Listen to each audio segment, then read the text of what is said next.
You know, every so often, a community comes to a fork in the road, a choice that's going to shape everything that comes next. Well, that's exactly what's happening right now with a really special, successful academic program that's found itself at a major crossroads. And really, this story is bigger than just one school.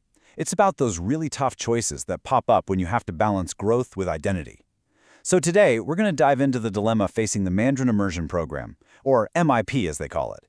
You've got this passionate community weighing two totally different paths forward, preserving the unique culture they've built or embracing a change that could secure their future.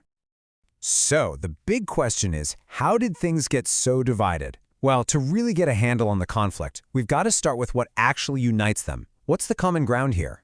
What are the absolute non-negotiables that everyone is fighting to protect, no matter which side of the debate they're on?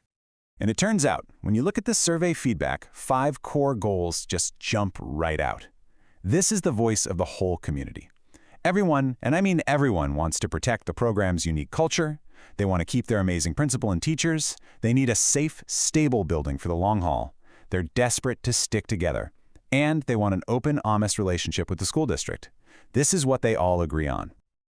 Okay, but here's where it gets tricky. It's like everyone agrees on the destination, but they are completely divided on the map to get there. An initial survey really laid it all out, showing just how split this community is on the best way to hit all those goals we just talked about. And wow, the results are pretty stark. You've got a slim majority, just 53%, who want to stay put at their current campus, Bergeson. But then, look at this. More than a quarter of the community is ready to pack up and move to a different school, Hankey. And maybe most importantly, you've got this critical 20% who are just unsure. This is no landslide. This is the definition of a community at a crossroads. So, what's behind this split? What's really driving the debate? Well, lucky for us, the survey feedback paints a really clear picture of what everyone's thinking. Let's break down the major themes, starting with something you can literally touch and feel: the school building itself. Yeah, the first big sticking point is all about the physical state of the schools. It boils down to this: are the current facilities okay, or is it time for a big upgrade? Even if that means pulling up stakes and moving. And you can see the divide laid out so clearly here. The folks who want to move, they look at their current campus, Bergeson, and see a place that's just not cutting it anymore. For them, the new campus, Hankey, is a huge step up. But the stay group sees it totally differently. They're saying, hey, Bergeson's fine, and Hankey's just as old and has its own set of issues. And then you have the unsure crowd kind of stuck in the middle, saying, look, we need to see it for ourselves before we decide.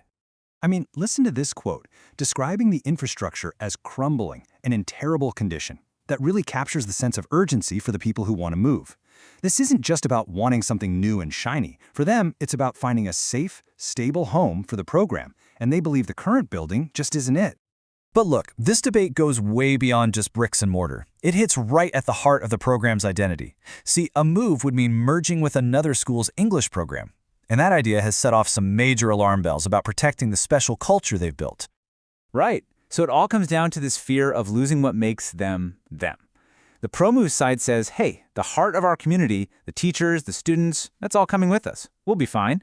But the stay put group is really worried their identity will get diluted, that there will be friction. And the unsure folks, they're thinking about the social side of things. Are they going to be welcomed, or are they going to be the awkward new kids at the party? And this quote from the stay group, it just nails their biggest anxiety. They're worried they'll lose agency and lose priority. Basically, will their special program, the one that needs specific resources and attention, just get lost in the shuffle of a bigger school? It's that classic fear of becoming a small fish in a much bigger pond. And it's not just about the idea of culture, it's about the actual people who build it every single day. We're talking about their beloved principal, Dr. Kim, and the teachers who are the absolute backbone of the program. The thought of losing them, that's a huge, huge factor in all of this.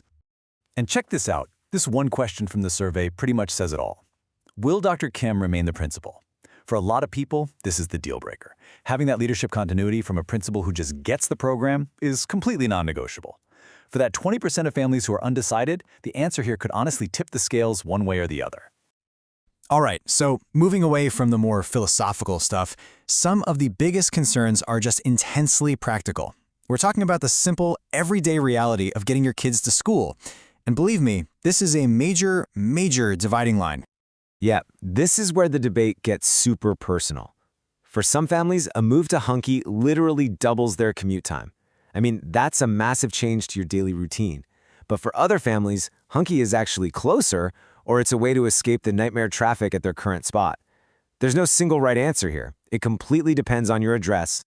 And this comment right here, wow, it just perfectly illustrates how high the personal stakes are. People bought our house so we could walk to the school. Think about that. We're talking about huge life decisions, massive financial investments, all built around the school's location.